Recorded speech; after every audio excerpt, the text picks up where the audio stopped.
All right, it is June 13th with Mobile Mailbox Money. We're here today with Adrian Smude. Adrian, if you could just introduce yourself real quick to the viewers who don't know you. James, thanks for having me. So, I am Adrian Smude. I am from Central Florida, and I invest in mobile homes with the land. So, single unit mobile homes with the land. And that is my main business. I do educate now and speak around the country, but we love buying them long term and renting them out. Absolutely. Affordable housing is one of the biggest needs in the country, as we see. And just a heads up, my first name is James, but I do go by Alden Guajardo. That's my middle name. My father's name is James as well. You'll have to make his acquaintance here sometime soon. But again, I'm Alden Guajardo with Mobile Mailbox Money and Silvercrest Opportunity Fund. Adrian, we're both in similar roles here. We specialize in manufactured housing here in Arizona. I actually came across your information from an Azria education platform that you had delved into with them. Maybe if you want to just touch on that real quick. Yeah, I spoke out at Azria last year at the group there and brought mobile home investing out there because I know that you invest out there in mobile homes. I know a few other people, but as we both know, there's not a lot of people in the mobile home space, which is good for us because we're able to make some money without as much competition.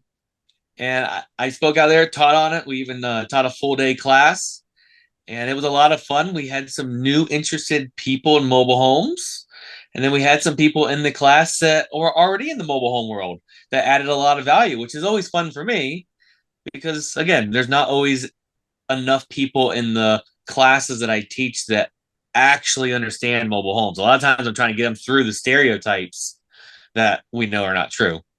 Absolutely. Yeah, there's a big negative connotation towards manufactured housing. And I think as residential real estate and rental rates have gotten too high in the unaffordability category, it brings a new conversation into the realm and into today's date of manufactured housing and the affordable housing crisis. It's literally a crisis across the country in multiple different markets, with the big three buying residential properties and multifamily units for their 50-year returns and ultimately increasing those prices. We've seen a big shift and a big problem. I saw recently that even like Joe Biden happened to bring to the manufactured housing industry potential FHA financing for manufactured housing that's on leased land. So that just shows kind of the direction, and that even like the government is looking into what solutions can be provided into affordable housing. Adrian, you touched that you guys obviously are in mobile homes and manufactured housing and specializing in permanently affixed units to the lot. Are you guys operating in any specific markets right now, or kind of maybe just expertise in a specific area? Yeah, so I focus in an extremely small little niched area in Central Florida, 30 minutes from Plant City. It's a tiny little buying diamond. And I really started there because I lived there. And then as I studied my mentors, they started in bigger areas and slowly went smaller and smaller. And I said, well, why am I going to go through that whole learning curve? I'm going to start small. Now, I am fortunate because Central Florida, we have enough housing, mobile homes, multifamily. It doesn't matter what type of housing you're in. There's enough of it in Central Florida. Sure. I like to joke around. If I was in Wisconsin, some of my friends there, their neighbors live 30 minutes away. So obviously, depending on where you're at, you have to have a different radius that you buy in. But I buy right there. I've done some of them that are not permanently affixed, in the parks like you're talking about. We have some money in a park, but I just found my expertise to be the home and land together. We all have a different area that we serve, and that happened to be mine. Yeah, no, I love it. I love all areas of the affordable housing market. You know, you could go do luxury real estate flips. You can buy multifamily properties. There's all kinds of areas, but really there's a lot of emotional satisfaction in manufactured housing and mobile homes. I mean, we're really serving one of the underserved markets in this country. These people have been left high and dry, and they think the mobile homes look like the mobile home behind you. You know, that's the reality. I'm sure you're seeing the same thing. Oh, yes, of course. And you said it exactly. I get an emotional value out of helping the sellers that need to get out. There's not enough investors truly trying to help them. And then the other side, I get the emotional value out of my tenant, or sometimes if I sell them, the person that's going to live there, of helping them with something they can afford, like you said. Because the affordable housing space, I mean, we actually have mobile homes that are above the affordable housing space. We Sure. own some of those. I try to keep that as a smaller percentage of my portfolio because I like the affordable housing space more. And honestly, I think it's a safer business plan because we might be in the recession now. If not, we're really close. One Right. day the government will tell us the definition of a recession again. And I want to be in the affordable housing space when that happens because everything always trickles down and then supply and demand. 100%. I've heard it described as the moving company, right? When residential real estate is booming, people are moving, buying new houses, and they're moving anyway. When residential real estate is crashing and people are losing on their houses and having to downsize, the moving company is still going in and moving them. Affordable housing, that fits that model. When residential real estate, like now, is highly unaffordable, they're going to affordable housing. When the market's crashing and people are needing that last line of defense of home ownership or whatever, that's manufactured housing. It's a great way, I see, to diversify a portfolio and hedge the market with real estate volatility. And you know, with the stock market aside, you know, I'm not a stocks guy by any means, but I think, you know, it's a safer way to hedge the market now because of the current economic environment, as well as interest rates and purchase prices and all the above.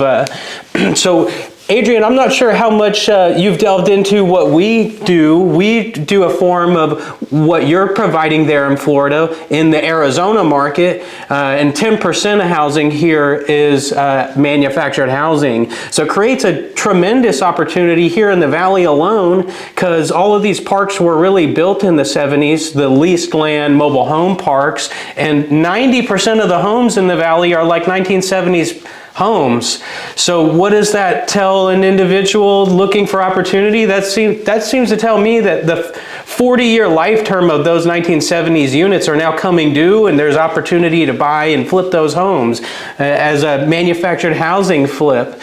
And these institutions are getting these properties back and either having to spend $150,000 to get a new unit and put it in that place of that old 1970s unit, or you know, an individual in our business comes in and buys and beautifies that home, ultimately providing that and solving that affordable housing issue because it's on a leased land, you know, program here in the Valley.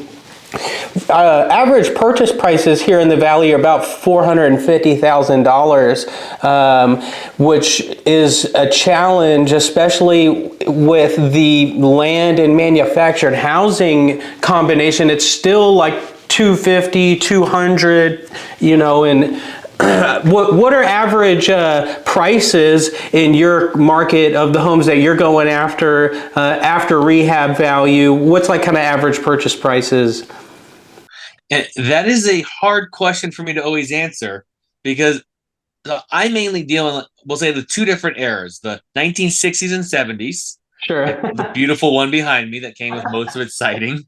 Sure. And then the 1990s. Obviously, the 80s, you know, are kind of like that transition decade, is what I call it. I Yeah. wish I owned some newer than the 90s. But let me talk about the 60s and 70s. We are buying them still sub 40, $50,000. A lot of those are on almost worthless pieces of dirt.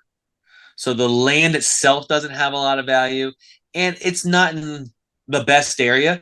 Now, I don't buy in what people call war zones or really bad areas. I buy properties in areas that people want to live, not have to live, Sure. because we're just not good managers of those other areas. I'll wholesale that. So we bought one uh, a few months ago for $37,000, and it's one of the worst properties I ever bought. It's a 1960s. It needed $5,000 of dumpster cleanup of all the stuff there, and then they just totaled the place. Wow. So yeah, it took a lot of money to get it fixed up, but that's a lower purchase price, and it's going to be a good rental, long term rental. The flip side of that, about a 90s path of progress, a quarter-acre land, so there's some dirt value there. It's more of a long-term play for me. We bought it at 116,000, and we put $37,000 in a rehab in it. That's the most rehab I've ever put into a property, and it's renting just above the affordable housing space at $1,850. That one's worth. I could go sell it, in the open market now for 250, probably in that range. There's not as many comps in that area, but we've got mobile homes in our area. If they're on an acre or so of land, they'll sell for 250, 350 easily, because we know people buy payments. Yeah, absolutely. It's like the car dealership. What's your payment? What do you want your payment to be? And, we'll calculate upon that, we'll go back, work it through the back door and figure it out from there, hopefully making it within their affordability, obviously. Yeah, that's exactly. And we'll do a little bit of owner financing. But honestly, I like to buy and hold. I don't like to resell. But every once in a while, you get the right deal, or you have such a large equity and you look, all right, well, can I put that money to work somewhere else? Right. All that equity. And Sure. that's when we sell. But when I sell, then I have to go work to put money to work again. That's the truth. Buy and hold's definitely a longer term strategy, but you can only find so many really choice deals at the end of the day. You kind of want to hold on to those at the end of the day. I love the buy and hold. We altered our strategy like 4 years ago from just flipping into more of a hold strategy, but we started originating seller carry notes. So opposed to the long-term rental strategy, we're kind of more passive in the program, being the bank on the home that we know because we bought it, remodeled it, and then qualified that client on an owner carry strategy. We saw great velocity in that. In addition, with the leased land program, our capital requirements are a lot less than on residential property, ultimately allowing us on the back end to originate a higher rate on the paper. So our average acquisition right now in the valley is anywhere from $5,000 to $10,000 on stuff that needs major rehab. It does need big rehab, but we've got a great team of full-time rehabbers. So we're buying stuff $5,000 to $10,000 and putting like 40 into these properties on leased land, which really, is a big bet. Yeah, it is. If you think about it, but the pricing, where we get our pricing model is off average rental rates. So if we can price that property to where if an individual will go buy it on financing and then it matches market rent, so opposed to renting, they own the home and our price falls within whatever that is, that creates a program, right? So if we have 40,000, 50,000 into the property and we sell it for 90,000, we made $40,000 on the flip and then originate a note at 14% interest on a seller carry program, the numbers really start to make sense on leased land. And I know I talked to you about Rudy in the Valley, so I appreciate you bringing him up as well. But maybe if you could just, your thoughts on that in itself. I absolutely love that strategy. And if I were to make my business model in the park like that, I would definitely be doing the notes. Love it. And when I did mine in the parks, that's what I did. There's a few of them that I only rented because it just was the right scenario. Yeah, sure. But I sold them on on paper. So it's a business of notes and paper, and I like it. And honestly, for me, I dealt in the two very lower end parks. Sure. So you know where I'm going with that. So Yes, I I do. didn't I had to turn it a lot. Yes, I made a lot of money, a huge ROI, but we have these things called hurricanes that you guys don't have. Right. Natural So disaster is a as you big deal. said, yeah, dumping 40,000 and right now when we're coming up on hurricane season, doesn't I don't sleep real well because if I Right. do that on a house or sorry, a home mobile home with land, like where I own the dirt, well, Sure. at least I have the dirt if it gets blown away. I Sure. don't have just an obligation to lot rent. But I know people that have done it in Florida for a long time. They did really well. They still do really well. So, it fits different people different ways. Will I buy more in a park again? Yeah, I know I will.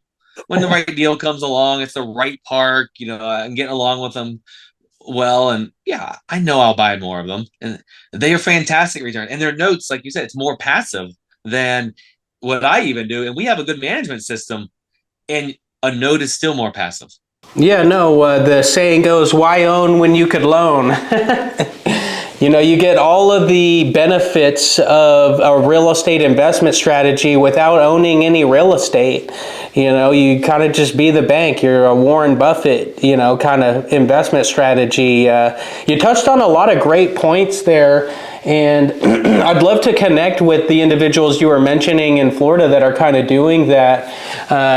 And obviously, at any given time, we're trying to mitigate our risk within a strategy, and having a processes about your due diligence of your acquisitions and things of that nature is instrumental in the success of any strategy at the end of the day. And it's great to look at what could happen with a natural disaster situation, and ultimately what risks are out there. And I love that not only the higher returns that we're seeing in a note, as well as the passiveness of that investment oriented strategy, but also there's additional insurance that's received with the acquisition of these notes. So when an individual is lending and participating in this investment strategy, let's say hypothetically that a hurricane were to come through Arizona, you never know. There's a lot of geoengineering going on and stuff nowadays.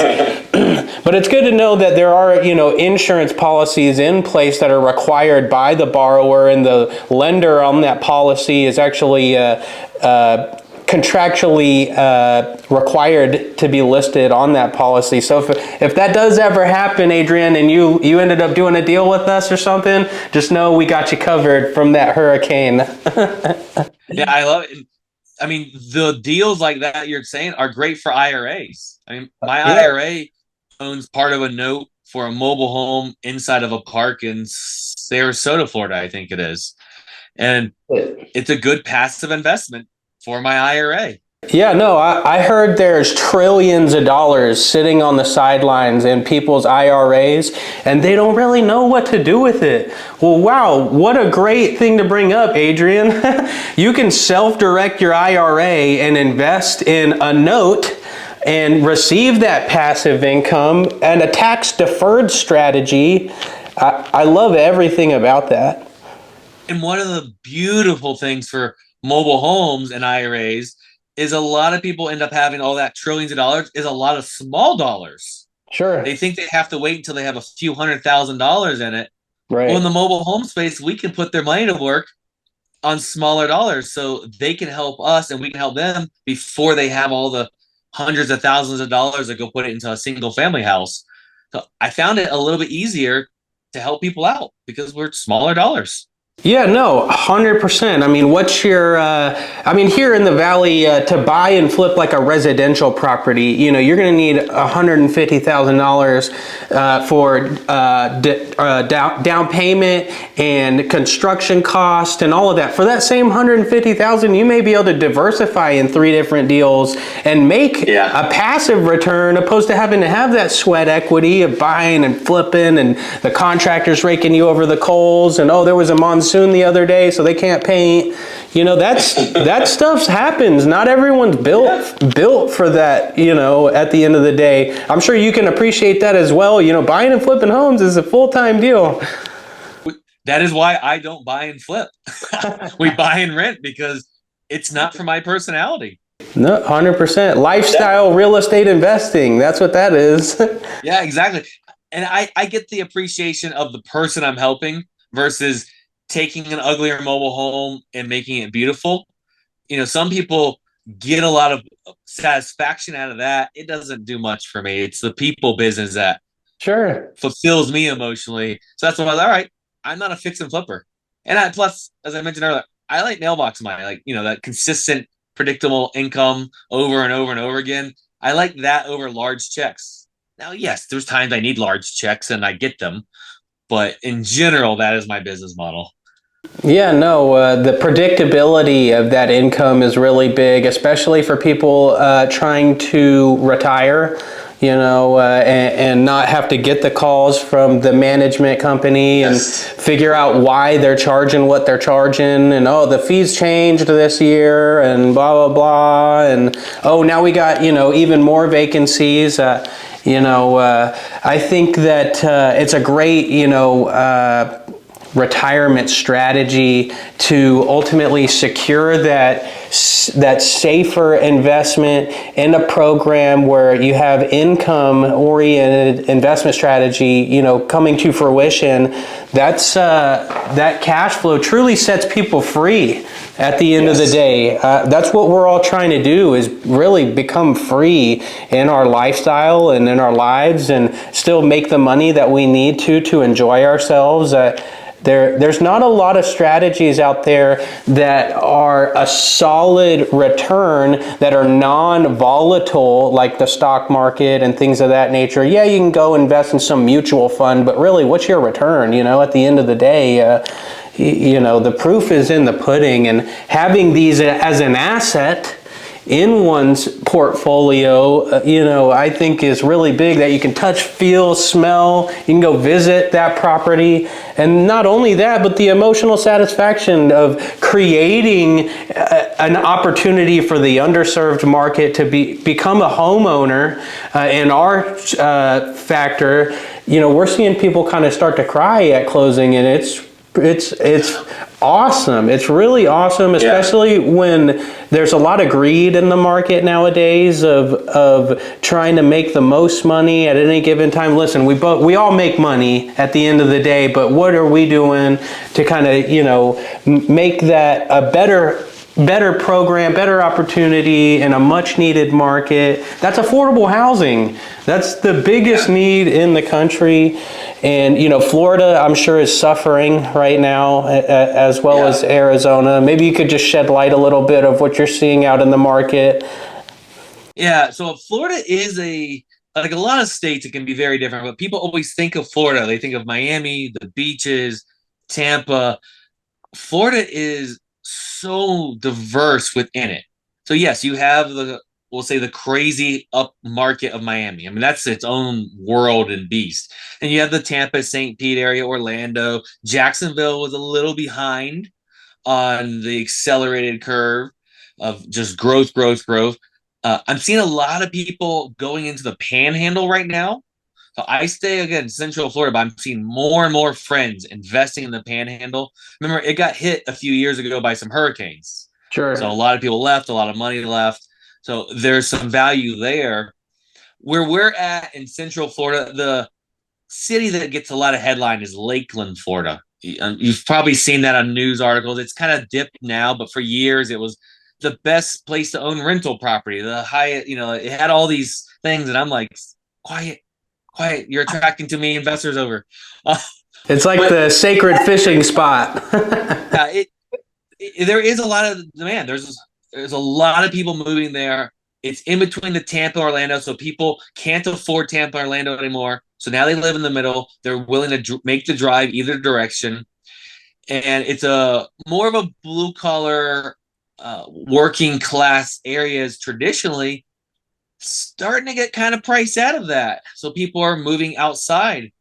But you can go, let's say, an hour and a half north just kind of go north and Pinna in the middle of the state. Interlachen is a little town.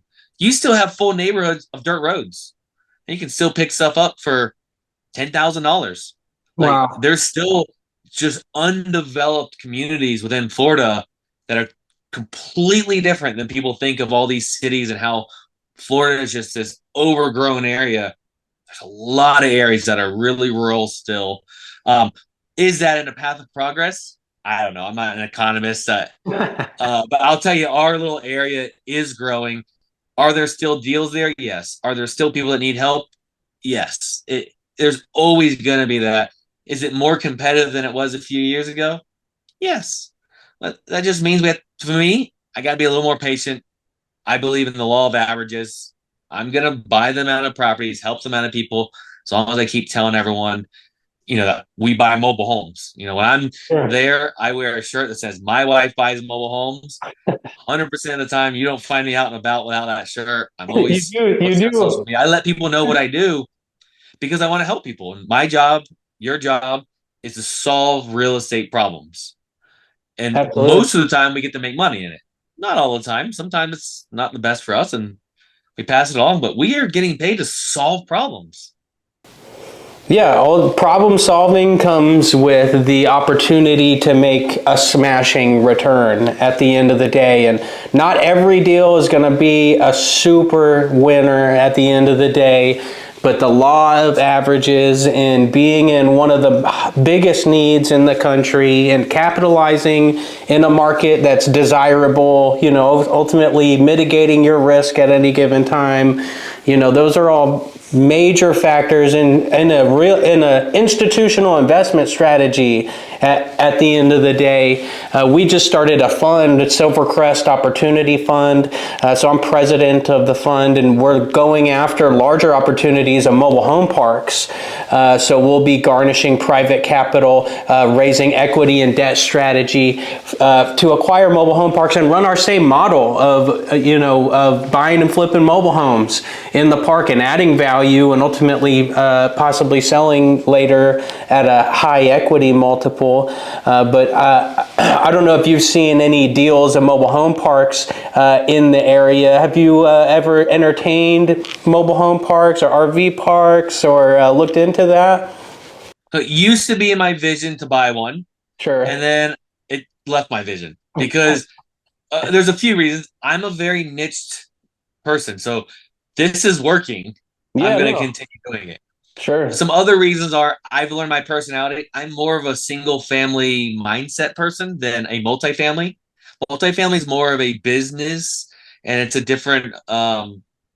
It's more services than privacy in general. Sure. But that doesn't mean I can't participate in mobile home parks.